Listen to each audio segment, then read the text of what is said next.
मैं मुश्किल में हूँ। जरा रुकिए, मैं कुछ देर में आपकी मदद कर पाऊंगी। मेरे पास ज्यादा वक्त नहीं है, जल्दी कुछ कीजिए।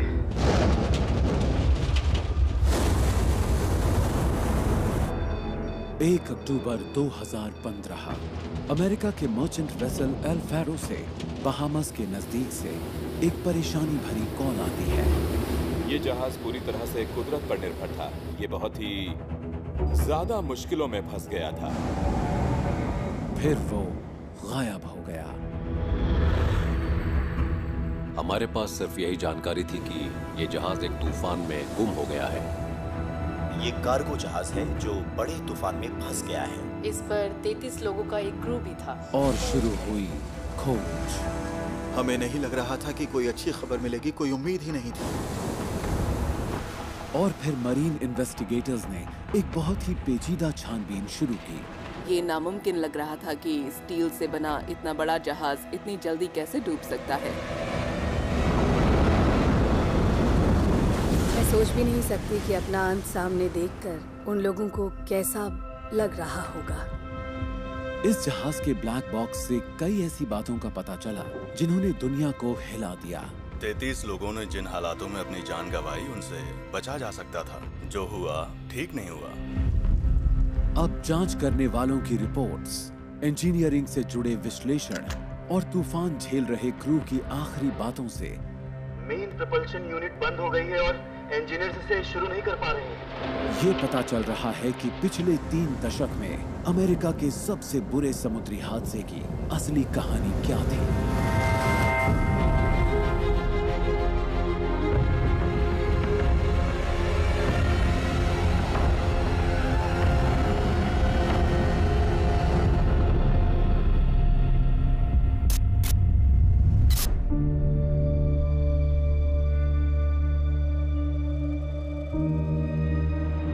अमेरिका में फ्लोरिडा के पूर्वी समुद्री किनारे पर मौजूद है जैक्सनविल नाम का एक व्यस्त बंदरगाह। इस पोर्ट से हर साल करीब 90 लाख टन सामान आता जाता है और जैक्सनविल से ही ताल्लुक रखता था 40 साल पुराना एल फैरो जहाज। ये अमेरिका का 240 मीटर लंबा एक कंटेनर कैरियर था। इसके शुरुआती दिन अलास्का के उथल-पुथल भरे समुद्र में बीते थे और फिर मई 2014 में इसे जैक्सनविल लाया गया। 2012 तक जैक हर्न इसके कप्तान थे। मुझे एल फैरो अच्छा लगता था, मुझे वो काफी पसंद था और उसने कई बड़े अभियान अंजाम दिए थे। उसे दूसरे खाड़ी युद्ध में इस्तेमाल किया गया, उस पर सैनिक मौजूद रहे और उस दौरान 3 दिन तक उस पर हमला होता रहा। मैं उस जहाज पर कुल 14 साल रहा। मैं कई साल अलास्का में रहा जो अपने बर्फीले तूफानों के लिए जाना जाता है, यानी उसने काफी कुछ सहा। 29 सितंबर 2015 को एल फैरो जैक्सनविल के लिए रवाना हुआ। इसे चलाती थी टोट मैरिटाइम नाम की एक कंपनी और ये सामान ले जा रहा था पुर्टो रिको। ये जगह दक्षिण में करीब 1930 किलोमीटर दूर थी। शिप के क्रू में 28 लोग अमेरिकी और 5 लोग पोलैंड के थे। इस जहाज के कप्तान थे 53 साल के माइकल डेविडसन, जो 10 साल से इस शिप को चला रहे थे। माइकल डेविडसन में किसी कमांडर के गुण शायद शुरुआत से ही थे और वो युवावस्था से ही समुद्र में काम कर रहे थे और अच्छे नाविक होने के साथ ही साथ उन्हें खुद पर बहुत भरोसा था। जहाज पर उनके साथ थी उनकी सहयोगी डैनियल रैंडोल्फ। वो इरादों की पक्की थी, जो करना चाहती थी करके रहती थी, कोई उसे रोक नहीं पाता और अगर कोई उसके मुताबिक काम नहीं करता था तो उसे सीधा भी कर देती थी। 30 साल से समुद्री सफर कर रहे जैक जैक्सन जहाज पर मौजूद सबसे अनुभवी लोगों में से थे। वो कमाल के शख्स थे, उनसे मेरी बहुत अच्छी बनती थी। वो शानदार एथलीट थे और उनको घूमने फिरने का बहुत शौक था। हाई स्कूल के बाद ही उन्होंने काम करना शुरू कर दिया था। उनमें लीडर्स वाले गुण थे, बेहतरीन थे।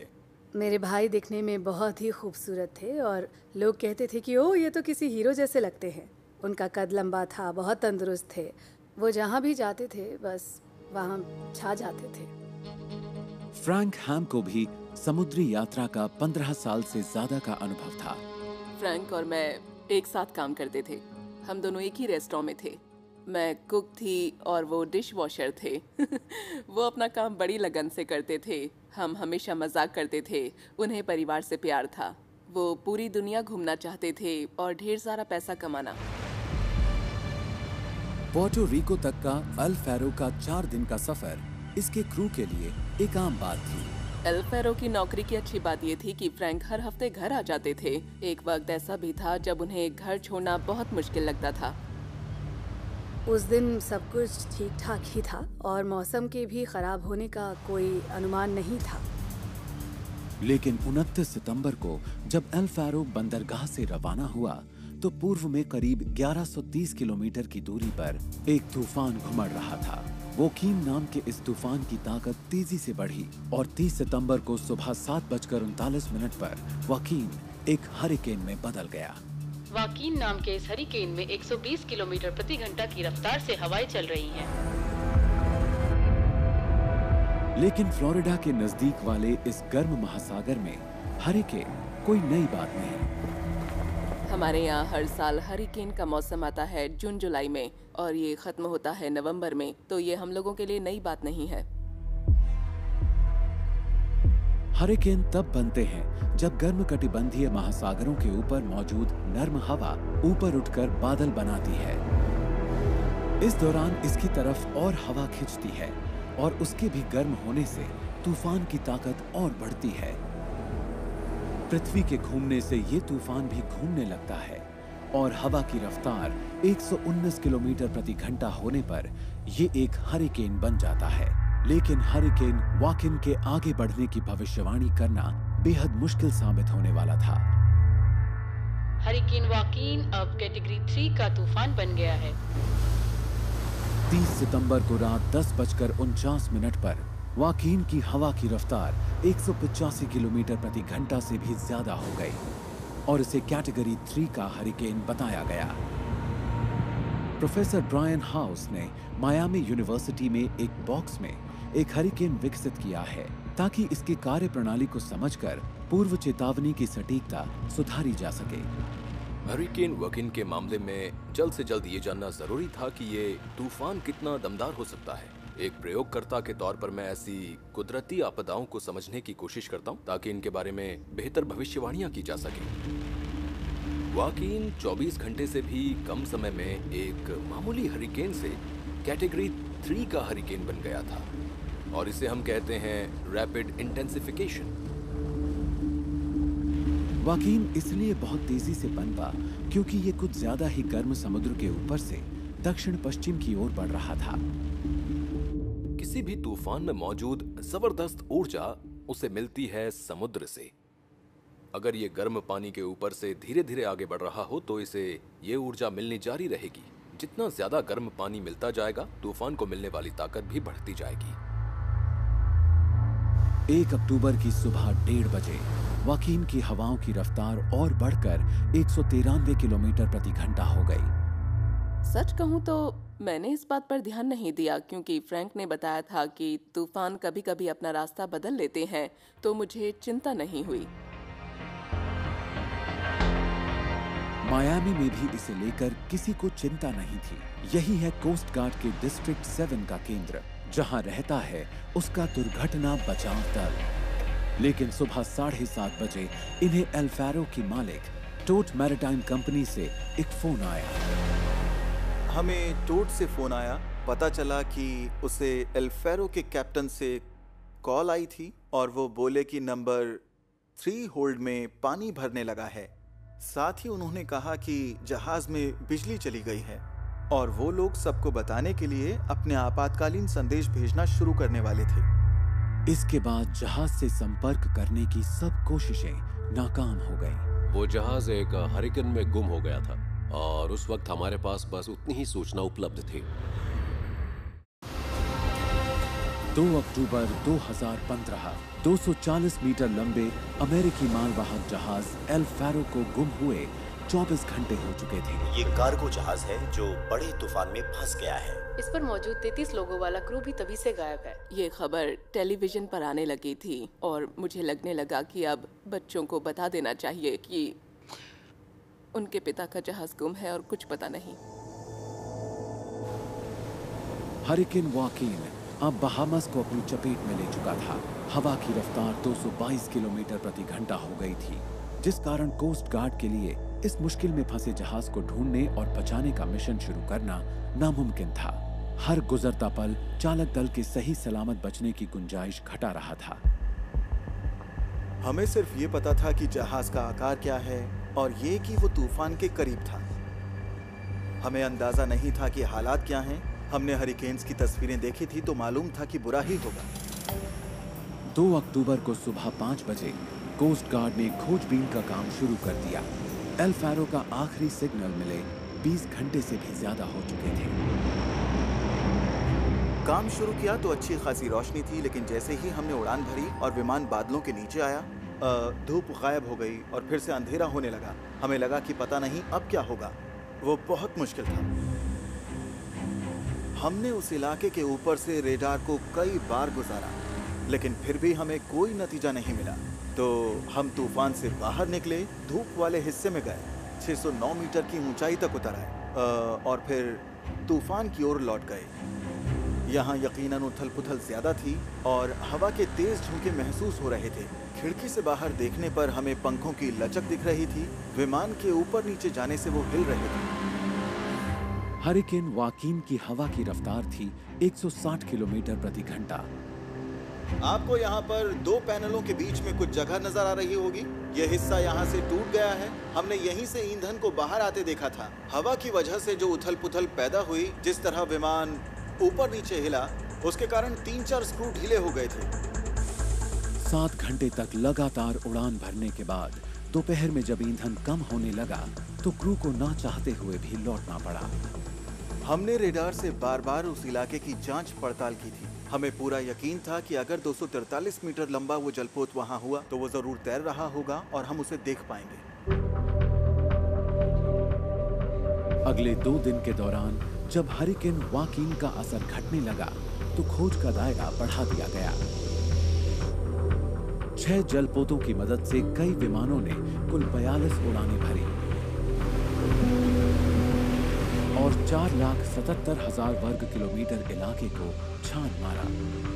कोस्ट गार्ड हमें सारी खबरें दे रहे थे। जब हम उनसे पूछते थे कुछ मिला, कुछ सुना, तो जवाब हमेशा होता था नहीं। मुझे लगा कि मैं तो घबराहट के मारे मर ही जाऊंगी और मुझसे ये सब सहन नहीं होगा। सच कहूँ तो मैं उम्मीद छोड़ने के लिए तैयार नहीं था। मुझे अपनी भाई की काबिलियत पर पूरा यकीन था, लेकिन हालात उसके काबू से बाहर थे। विजिबिलिटी है 10 और इस ऊंचाई पर तापमान है 30 डिग्री सेल्सियस। लेकिन फिर एल फैरो से आखिरी संपर्क के 2 दिन बाद एक कोस्ट गार्ड विमान को मलबा नजर आया। क्या हम अभी मलबे के ऊपर से उड़े हैं? को पायलट की साइड कोई नीली सी चीज नजर आई है। हमें मलबे वाली 2 बड़ी जगहें मिली, जिनके बीच करीब 100 से 112 किलोमीटर का अंतर था। लेकिन खोज को जारी रखने के सिलसिले में जो एक वाकई ठोस सुराग था, वो थी एक लाइफ रिंग जिस पर लिखा था एल फैरो। हमें एल फैरो की लाइफ बोट भी मिली। वो ऐसी लग रही थी जैसे अंडे का टूटा हुआ खोल हो। उन्हें कुछ मलबा मिला, जिसका मतलब था कुछ और भी मिल सकता है, जिससे सबकी उम्मीदें बढ़ गईं। और फिर उन्हें एक लाइफ बोट मिली और इसी तरह की कई और चीज़ें भी मिली। और मैं उम्मीद कर रही थी कि उन्हें कुछ जिंदा लोग भी मिले हों। क्रू को गायब हुए अब तक 72 घंटे से ज्यादा हो चुके थे और कैटेगरी 4 वाले किसी हरिकेन में उथल पुथल भरे समुद्र में किसी का जिंदा बच पाना नामुमकिन ही था। कैटेगरी 4 वाले किसी भी हरिकेन में समुद्र में होना हालात को बहुत ही मुश्किल बना देता है, क्योंकि हवा में पानी की फुहार होती है और साथ ही बड़ी बड़ी लहरें भी उठ रही होती हैं। इस वजह से सांस लेना ही मुश्किल हो जाता है। ऐसे में ज्यादा समय तक जिंदा बच पाना लगभग नामुमकिन हो जाता है। चालक दल के लिए बचने का सबसे अच्छा जरिया होता है जहाज, लेकिन जब उसका मलबा समुद्र में काफी इलाके में फैला मिला तो अंदाजा हो गया कि एल फैरो डूब गया है और जहाज के डूब जाने से ये उम्मीद भी खत्म हो गई कि उसमें सवार लोग जिंदा बचे होंगे। चालक दल के बचने की कोई गुंजाइश नहीं थी और परिवारों को ये बताने का मुश्किल काम टॉड कॉगिशल को दिया गया।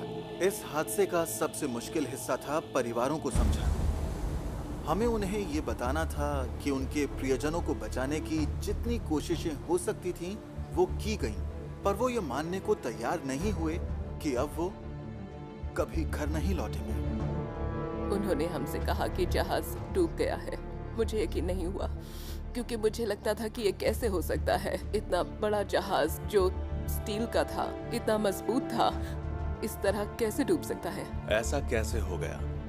33 लोगों की जान ऐसे हालातों में गई जिनसे पूरी तरह से बचा जा सकता था। आखिर हुआ क्या था? अमेरिकी जहाज एल फैरो का मलबा मिलने से ये पुष्टि हो गई कि उसके चालक दल के 33 सदस्य भी नहीं बचे थे और मलबा मिले 3 हफ्ते बीत चुके थे। अमेरिकी नौसेना की टग बोट अपाची को समुद्र में भेजा गया और इस पर सवार थे राष्ट्रीय परिवहन सुरक्षा बोर्ड के प्रमुख जांचकर्ता टॉम रॉथरॉफे।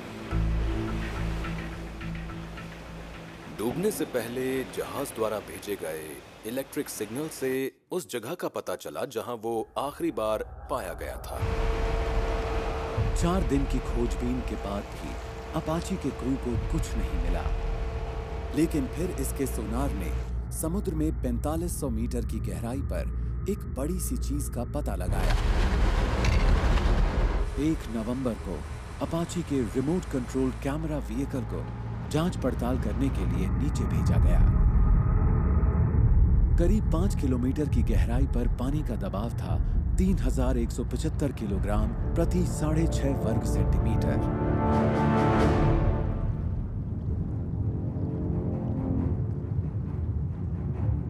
एल फैरो के मलबे को पहली बार देखना बहुत ही अनोखा अनुभव था। ये समुद्र की तली में करीब करीब सीधा खड़ा था। उसका कुछ हिस्सा ही दिख रहा था क्योंकि नीचे गिरते वक्त ये कीचड़ में धंस गया था। ये जहाज करीब ठीक ठाक हालत में था, लेकिन इसमें कोई नहीं था, साथ ही इसका सामान भी नहीं बचा था। मेरे लिए इन तस्वीरों को देखना बहुत मुश्किल था क्योंकि जहाज की हालत बहुत खराब थी। जहाज कई जगह से टूट फूट चुका था। अगर इतना बड़ा कोई जहाज ऐसी तेज हवाओं और लहरों का सामना नहीं कर सकता, तो भला हल्की फुल्की सी डैनियल उसका सामना कैसे कर पाती? इन तस्वीरों से कुछ जानकारी तो मिली, लेकिन पूरे जवाब पाने के लिए जांचकर्ताओं को जहाज का कोई अहम हिस्सा ढूंढना था, जैसे कि वॉयज डेटा रिकॉर्डर या VDR। किसी विमान के ब्लैक बॉक्स की ही तरह ये भी शिप की गतिविधियों और साथ ही ब्रिज पर होने वाली बातचीत की भी रिकॉर्डिंग रखता है, लेकिन VDR गायब था। 26 अप्रैल को यानी शिप का मलबा मिलने के 6 महीने बाद VDR भी मिल गया। 60 सेंटीमीटर लंबा ये रिकॉर्डर एल फैरो के डूबने वाली जगह से 400 मीटर दूर था। तली से निकाले जाने पर इसे साफ पानी से धोया गया, प्रयोगशाला भेजा गया और डेटा पाने के लिए इसकी मेमोरी चिप भी रीड की गई। पता चला कि इसके इलेक्ट्रॉनिक मेमोरी में 26 घंटे की ऑडियो रिकॉर्डिंग और साथ ही साथ डेटा भी मौजूद था। जांचकर्ताओं को उम्मीद है कि रिकॉर्डिंग वाले इन घंटों के दौरान ही कुछ ऐसे सुराग मिलेंगे जो बताएंगे कि आखिर हुआ क्या। वॉयज डेटा रिकॉर्डर ऑडियो की ट्रांसक्रिप्शन का काम किया एक टीम ने, जो जमा हुई थी राष्ट्रीय परिवहन सुरक्षा बोर्ड के मुख्यालय में। ब्रिज के 6 माइक्रोफोन्स की ऑडियो क्वालिटी कुछ खास अच्छी नहीं थी। रिकॉर्ड हुए 61,000 से भी ज्यादा शब्दों में से करीब 2,000 तो समझ ही नहीं आ रहे थे। लेकिन 3 महीने की कड़ी मेहनत के बाद एल फैरो के आखिरी घंटों की काफी साफ तस्वीर सामने आ गई। हम तूफान से 35 किलोमीटर दूरी पे हैं। इस जगह पर ही तो तूफान है। ये ट्रांसक्रिप्ट है एल फैरो के वॉयज डेटा रिकॉर्डर की। मरीन बैकग्राउंड वाला कोई शख्स इन शब्दों को पढ़कर काफी जज्बाती हो जाएगा। ये आवाजें जहाज के डूबने से कुछ पल पहले की हैं। जांचकर्ता ट्रांसक्रिप्ट्स का विश्लेषण शुरू करने लगे तो चालक दल के परिवार भी जवाब पाने को बेचैन होने लगे। मैं ट्रांसक्रिप्ट पढ़ना चाहती थी। मैं ये महसूस करना चाहती थी कि उस मुश्किल के वक्त में उन्हें क्या मालूम था, उन्होंने क्या महसूस किया। मुझे इसके जरिए डैनियल की झलक मिल रही है।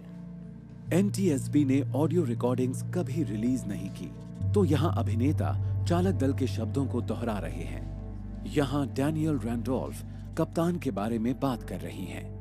कप्तान सबसे कह रहे थे, ओ ये तूफान खास खतरनाक नहीं है, ये बहुत गंभीर नहीं है, इसमें तो ज्यादा तेज हवा भी नहीं है, ये तो कुछ भी नहीं है।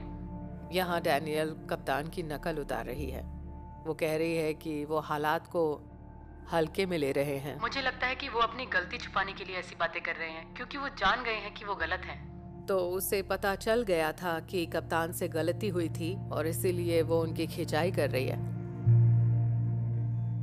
ये रफ्तार तो हमारी जान ले लेगी। देखिए, बात रफ्तार की नहीं है, बात ये है कि वहाँ पहुँचने पर हमारा होगा क्या, बशर्ते हम सही सलामत वहाँ पहुँच जाएं।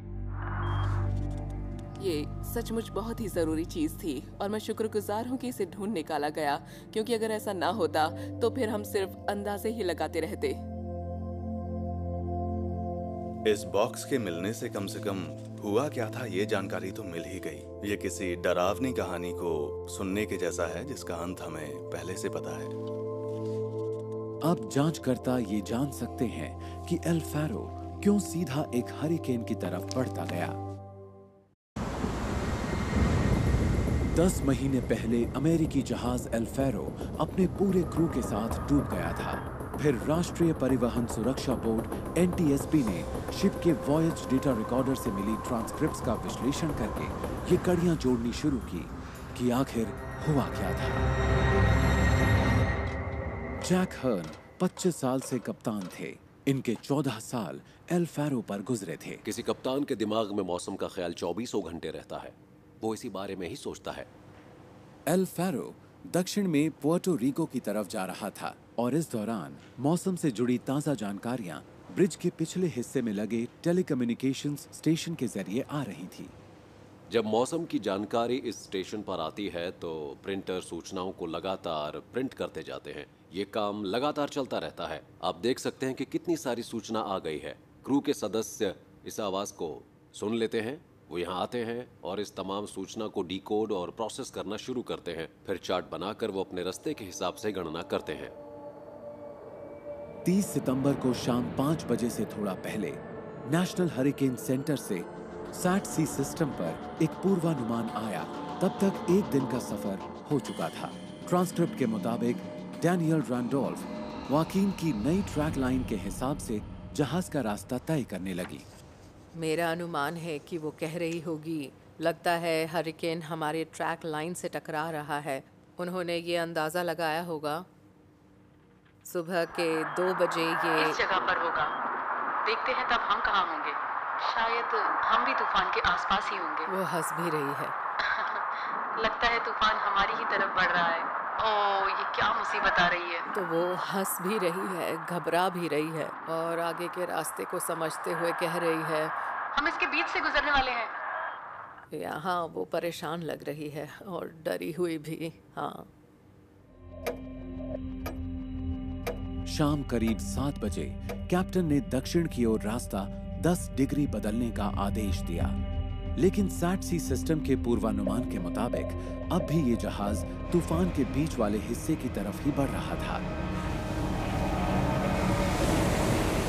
डैनियल को कप्तान का रास्ता बदलने का फैसला समझ नहीं आया। उन्हें ये पता नहीं था कि कप्तान एक बिल्कुल ही अलग पूर्वानुमान पर निर्भर कर रहे थे, जो मुहैया कराया था BVS या बॉन वोयाज सिस्टम्स ने। ये रिपोर्ट्स सिर्फ कप्तान के ईमेल एड्रेस पर ही भेजी जाती हैं। तूफान जिस दिशा में बढ़ रहा था उससे इस जहाज को साफ रास्ता मिल सकता था। इससे एल फैरो को तूफान के पीछे से निकलने का मौका मिल जाता। शाम करीब 8 बजे कप्तान अपने कैबिन में चले गए। उन्हें पूरा भरोसा था कि उनका रास्ता न सिर्फ सुरक्षित है बल्कि वो इस मौसम का फायदा भी उठा पाएंगे। ट्रांसक्रिप्ट से पता चलता है कि उन्हें अपनी योजना पर बड़ा यकीन था। साथ ही वो रफ्तार और हरिकेन से आने वाली हवाओं का इस्तेमाल करके जहाज की रफ्तार को बढ़ाने की उम्मीद भी कर रहे थे। लेकिन डेविडसन को ये नहीं पता था कि वो जिस पूर्वानुमान पर निर्भर है वो 6 घंटे पुराना है। अब तक कैटेगरी 3 हरिकेन बन चुका वाकीन वहां नहीं था जहां उन्हें लग रहा था। ये तो आगे बढ़ चुका था, लेकिन एल फारो अब भी तूफान से बच सकता था। रास्ते में ऐसी कई जगहें थी जहां ये जहाज रुक सकता था। यहाँ कई ऐसे द्वीप थे जहां पहले से ही कई जहाज लंगर डाले हुए थे और हरिकेन के गुजरने का इंतजार कर रहे थे, लेकिन अपनी तय योजना में ऐसे बदलाव लाने में समय लगता है। तो इस नए रास्ते से जाने के कारण सफ़र 260 किलोमीटर और लंबा हो जाता, और ये कोई बड़ी बात नहीं है। फिर भी ईंधन से जुड़ा खर्च तो बढ़ता ही है, साथ ही डॉकिंग में भी देरी हो जाती, जिससे ज़्यादा पैसा चुकाना पड़ता। इसलिए जहाज़ के कप्तान पर तय वक्त पर पहुंचने का काफ़ी दबाव रहा होगा। रात 11 बजे के बाद जेरेमी रीम ने कप्तान को फोन करके कहा कि क्यों ना रास्ता बदलकर इन द्वीपों के पीछे शरण ली जाए। कैप्टन, आपको नींद से जगाने के लिए माफी चाहता हूँ। वॉइस डेटा रिकॉर्डर ने सिर्फ जेरेमी की ही बात रिकॉर्ड की। OH 400 में हम केंद्र से 35.5 किलोमीटर की दूरी पर होंगे। हमारे पास जो विकल्प है वो O 200 पर है। हम दक्षिण की ओर जा सकते हैं और यही रास्ता हमें तूफान से बाहर ले जा सकता है। लेकिन जेरेमी द्वारा सुझाए गए रास्ते को अपनाया नहीं गया। करीब 2 घंटे बाद सुबह 1:20 पर डैनियल रैंडोल्फ ड्यूटी पर लौट आई। उन्होंने कप्तान को भी अपने केबिन में बुलाकर रास्ता बदलने के लिए उन्हें राजी करने की कोशिश की। तूफान से बचने का ये आखिरी मौका था। मैं ट्रांसक्रिप्ट पढ़ रही थी तो मैंने देखा कि डैनियल कप्तान से जहाज को बचाने के लिए रास्ता बदलने को कह रही है, और कप्तान ने शायद इससे इनकार कर दिया। फिर फोन रखने के बाद वो अपने साथी से कह रही है, कप्तान रास्ता नहीं बदल रहा, हम सब मरने वाले हैं। ऐसा वो मुस्कुराते हुए कह रही है, और डैनियल की ये मुस्कुराहट खुशी वाली नहीं थी। हाँ, वो हंसी मजबूरी थी, क्योंकि वो जानती थी कि कप्तान का ये कदम गलत था। सब जानते थे कि कप्तान डेविडसन उन्हें सीधा हरिकेन की दिशा में ले जा रहे हैं, पर वो उन्हें फैसला बदलने पर राजी नहीं कर पाए। ऐसा क्यों? इस सवाल का जवाब उस सिद्धांत में मौजूद है जो 1970 के दशक में एविएशन इंडस्ट्री से पनपा था। लोगों को ये समझ आने लगा था कि एयरलाइंस तकनीकी महारतों का प्रशिक्षण देने के सिलसिले में तो कमाल का काम कर रही थी, लेकिन उन्होंने नेतृत्व और प्रबंधन कौशल का प्रशिक्षण देने के लिए कुछ नहीं किया, जो किसी एयरलाइन पायलट के लिए उतनी ही ज्यादा अहमियत रखता है। और इसके घातक नतीजे निकले। 1978 में यूनाइटेड एयरलाइंस का एक विमान ओरेगन में दुर्घटनाग्रस्त हो गया। कैप्टन ने हाइड्रोलिक संबंधी एक समस्या का पता लगाने के लिए लैंडिंग में देरी की, लेकिन इस दौरान विमान का ईंधन खत्म होने लगा। कॉकपिट वॉइस रिकॉर्डर की ट्रांसक्रिप्ट काफ़ी दिलचस्प है, क्योंकि उसमें फ्लाइट इंजीनियर की आवाज़ में चिंता नज़र आती है, लेकिन ये बात कप्तान तक पहुंची नहीं कि विमान में ईंधन बहुत कम है और हमें फौरन एयरपोर्ट लौट जाना चाहिए। ईंधन खत्म हो गया, विमान दुर्घटनाग्रस्त हुआ और 10 लोग मारे गए। ऐसा सिर्फ इसलिए हुआ क्योंकि क्रू में आपस में तालमेल नहीं था। इस हादसे को आसानी से टाला जा सकता था। समुद्री सफर के मामले में क्रू और कप्तान के बीच ठीक से बातचीत न होने की आशंका काफी ज्यादा रहती है। समुद्री सफर का इतिहास 10,000 साल पुराना है और पानी के जहाजों पर सबको अच्छी तरह पता होता था कि वहाँ किसकी चलती है। तो ये एक परंपरा जैसी थी कि कप्तान को ही जहाज का मालिक माना जाता था। मुझे उस आवाज में हताशा नजर आती है। मतलब ये क्या बात हुई? हम जिस रास्ते पर जा रहे हैं वो बिल्कुल गलत है, पर उन्हें सिखाया गया था कि आपको हर हाल में कप्तान की ही बात माननी होगी, तो उन्होंने मानी, जानते हुए कि वो फैसला गलत था। सुबह 4:09 पर कप्तान फिर से ब्रिज पर लौटे। उन्होंने कई बार बताया कि वो अब तूफान के पिछले हिस्से में हैं। NTSB को लगा कि कप्तान डेविडसन अब भी पिछली शाम को 5 बजे मिले BVS पूर्वानुमान पर ही निर्भर कर रहे थे। डेविडसन का फैसला इसे मौसम के अनुमान पर टिका रहा होगा, लेकिन ये सूचना पुरानी और गलत थी। सच ये था कि वाकीन का केंद्र एल फैरो के 40 किलोमीटर पूर्व में था और जहाज 1 अक्टूबर 2015 कैरिबियन सागर में हरिकेन वाकीन की ताकत बढ़ती जा रही थी।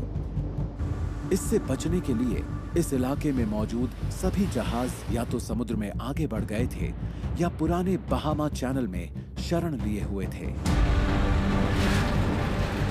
एल फैरो नाम के इस जहाज के अलावा जो सीधा तूफान के केंद्र की तरफ बढ़ रहा था, जिस तरह से ये जहाज सीधा तूफान की तरफ बढ़ रहा था, ऐसा होते हुए मैंने पहले कभी नहीं देखा। मास्टर मैरिनर किम मिल्स ने उन घटनाओं का अध्ययन किया है जो एल फैरो को झेलनी पड़ी थी। ये अपने ब्रिज सिमुलेटर में हवा, लहरों और उन तमाम चीजों की नकल कर सकते हैं जिनका 40 साल पुराने एल फैरो को सामना करना पड़ा था। ये एल फैरो का सिमुलेटेड ब्रिज है। हम वैसी ही स्थितियां बनाने की कोशिश कर रहे हैं जिनका सामना उस समय इस जहाज ने किया होगा, और हरिकेन भी हूबहू वैसा ही। सामने से 2.5 मीटर ऊंची लहर आ रही है। लहर जोरदार है, लेकिन जहाज भी काफी बड़ा है। इसका वजन है करीब 30 से 32 हजार टन और फिलहाल इसे कोई फर्क नहीं पड़ रहा। 1 अक्टूबर की सुबह 4:09 पर कप्तान डेविडसन ब्रिज पर पहुंचे। 8 घंटे पहले जब वो यहाँ थे, तब से हालात काफी बिगड़ चुके थे। जहाज को अब 112 किलोमीटर प्रति घंटा की रफ्तार वाली हवाएं झेलनी पड़ रही थी, जिसके कारण वो एक ओर 15 डिग्री पर झुक गया था। सुबह के 4:30 बजे हैं। हमें भी उस समय जैसी ही स्थितियां महसूस हो रही हैं। हवा की रफ्तार है करीब 111 किलोमीटर प्रति घंटा, जो कि बहुत ही तेज है। उस वक्त इस जहाज की हालत काफी खराब होने लगी होगी और इसका निचला हिस्सा पूरी तरह से पानी में डूब गया होगा। ये बिल्कुल भी ठीक बात नहीं है। ऐसे में जहाज को संभालना बहुत ही ज्यादा मुश्किल हो जाता है।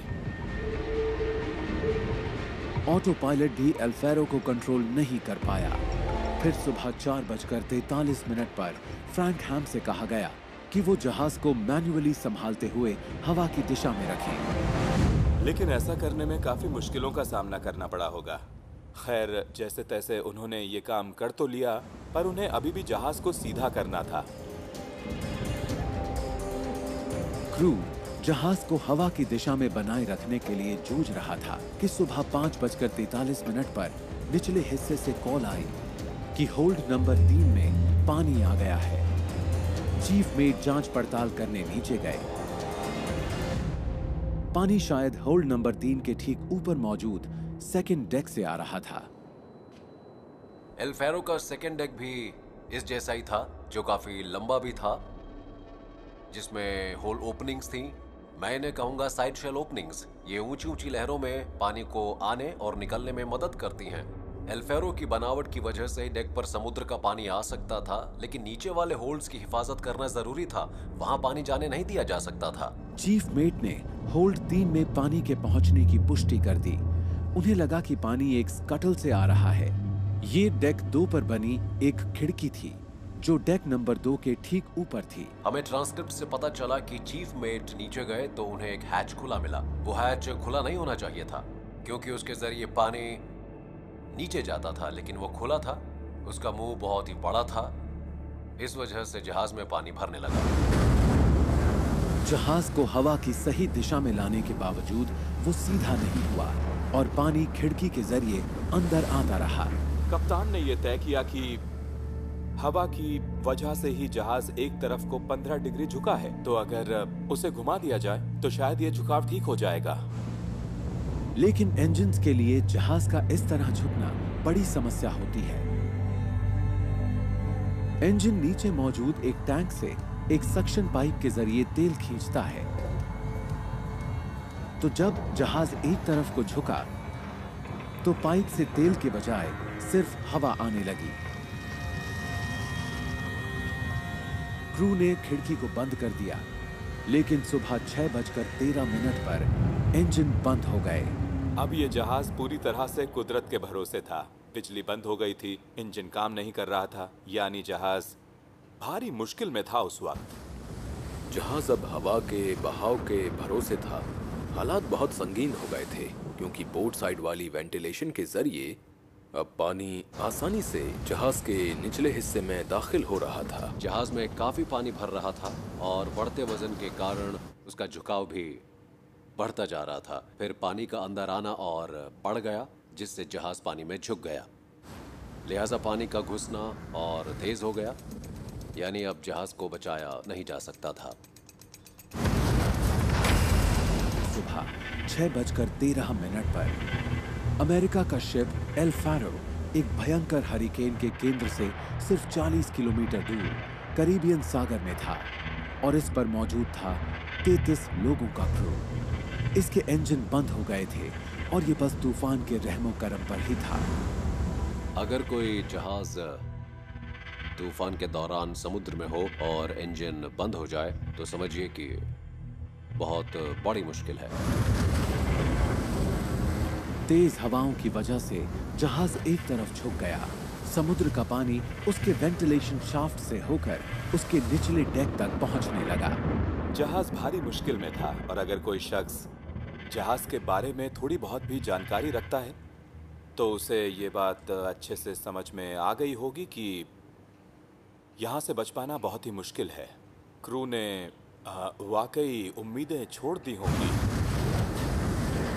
जहाज के साथ साथ इसके क्रू के बच जाने की गुंजाइश भी तेजी से घट रही थी। लेकिन सुबह 6:48 पर सेकंड मेट डैनियल रैंडोल्फ ने एक कप कॉफी पीने की बात सोची। हालात कैसे भी हों, वो हंसना हंसाना नहीं छोड़ती थी।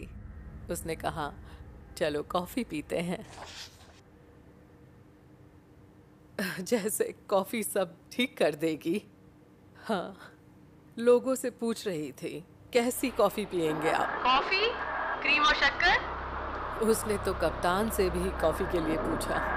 आपको भी शक्कर दे दूं ना? फ्रैंक ने जवाब देते हुए कहा, हाँ कप्तान कॉफी लेंगे। हाँ, मुझे स्प्लेंडा देना, रेगुलर शुगर मत देना। इस पर डैनियल का जवाब था, नहीं नहीं। 10 मिनट बाद 7:01 पर कप्तान डेविडसन ने जहाज की मालिक कंपनी टोट मैरिटाइम में मदद के लिए कॉल किया, लेकिन वहां किसी सही व्यक्ति से बात नहीं हो पाई। क्या मेरी बात किसी QI से हो सकती है? थोड़ा इंतजार कीजिए सर, पहले आप अपना नाम बताइए। यस मैम, मेरा नाम है माइकल डेविडसन। अच्छा, और जहाज का नाम? L pharaoh. स्पेलिंग बताइए। ओह नहीं, हमारे पास वक्त नहीं है। क्या मैं किसी QI से बात कर सकता हूँ? आपको रुकना होगा मिस्टर डेविडसन। ठीक है।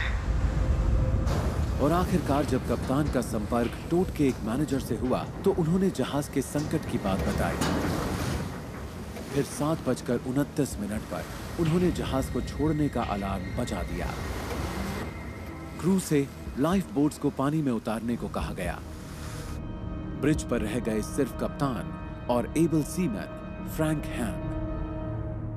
मेरे लिए सबसे मुश्किल हिस्सा था ट्रांसक्रिप्ट के आखिरी भाग को पढ़ना, जब वो बड़ी मुश्किल में फंस गए थे और जहाज तेजी से डूबने लगा था। इस पेज पर फ्रैंक कहते हैं, मेरी मदद करो, मेरी मदद करो। तब जहाज पर वो और कप्तान थे। फिर फ्रैंक ने रोते और चिल्लाते हुए 2 लाइफ वेस्ट्स मांगी होंगी, क्योंकि ट्रांसक्रिप्ट में ऐसा लिखा है। मैं उनकी आवाज़ को महसूस कर सकती हूँ, जैसे वो कह रहे हों, मेरी मदद करो, मेरी मदद करो। और कप्तान ने उनसे ना घबराने के लिए कहा हो। सिर्फ ये दोनों ही जहाज पर थे और फ्रैंक हटना नहीं चाहते थे। मैं डूब रहा हूँ। तुम नहीं डूबोगे फ्रैंक। आजा, आप मुझे छोड़ दो मत। मैं तुम्हें नहीं छोड़ रहा हूँ फ्रैंक। मुझे लग रहा है मैं डूबने वाला हूँ। नहीं, तुम नहीं डूबोगे फ्रैंक। बचाओ। और इसके बाद रिकॉर्डर में होने वाली रिकॉर्डिंग यहाँ पर बंद हो गई। तो मैंने ये सवाल पूछा कि ऐसा क्यों हुआ। तब उन्होंने मुझे जवाब दिया कि जहाज पानी में डूब चुका था, तो रिकॉर्डर भी पानी में जाकर बंद हो गया होगा। यानी कि जहाज पानी में पूरी तरह से डूब चुका था।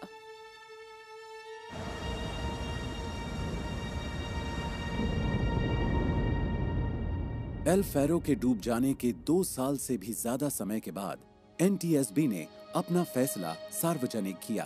उसके मुताबिक इस हादसे की मुख्य वजह थी हरिकेन वाकिन से बचने की अपर्याप्त कोशिश, और इसमें अपने क्रू की बात न सुनना भी शामिल था।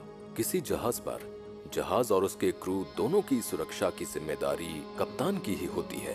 तूफान की दिशा में बढ़ते रहने का कप्तान का फैसला शायद इस हादसे की सबसे बड़ी वजह था।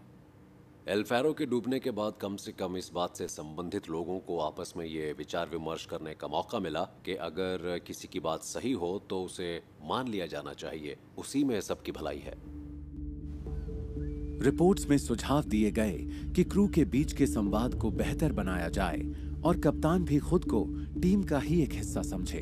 अपने साथियों को ऐसे हालात में नहीं डालना चाहिए जहां अगर उन्हें कप्तान का फैसला गलत लग रहा हो तो उसे बदलवाने के लिए उन्हें विद्रोह ही करना पड़ जाए।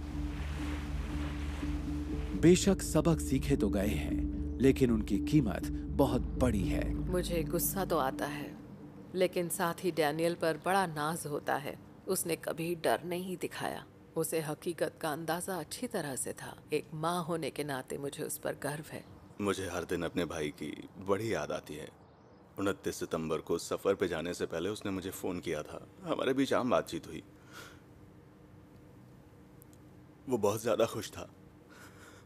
मैंने उससे कहा कि मैं तुम्हें बहुत ही ज़्यादा याद कर रहा हूँ, मुझे पहुँच के फ़ोन करना, लेकिन ऐसा हुआ नहीं। जहाज पर जो नौजवान मारे गए, मुझे उनके लिए बहुत अफसोस है। एक लड़का तो अपने पहले सफ़र पर गया था। ज़रा सोचिए, उसके माता पिता को कितना अफसोस हुआ होगा।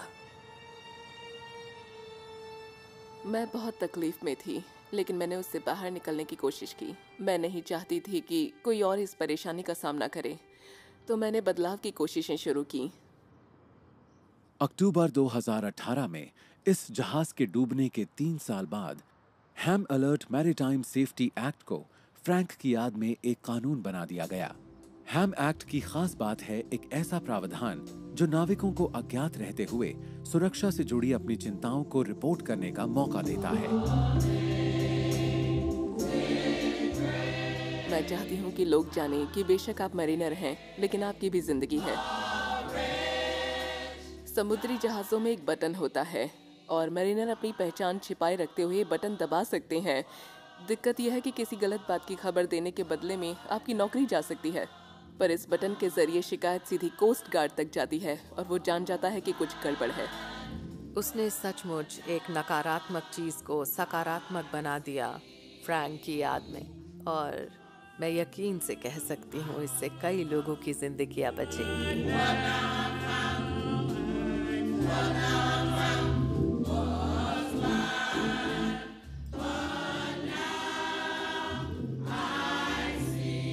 अगर कभी मिले तो वो पूछेंगे, तुमने ये सब मेरे लिए किया? वो जरूर पूछेंगे, और उन्हें इस बात पर शायद यकीन नहीं होगा। उन्हें यकीन नहीं होगा कि इस तरह का बदलाव लाया जा सकता है। फिर मैं कहूँगी, मुझे भी यकीन नहीं था, पर तुम्हारे लिए किया।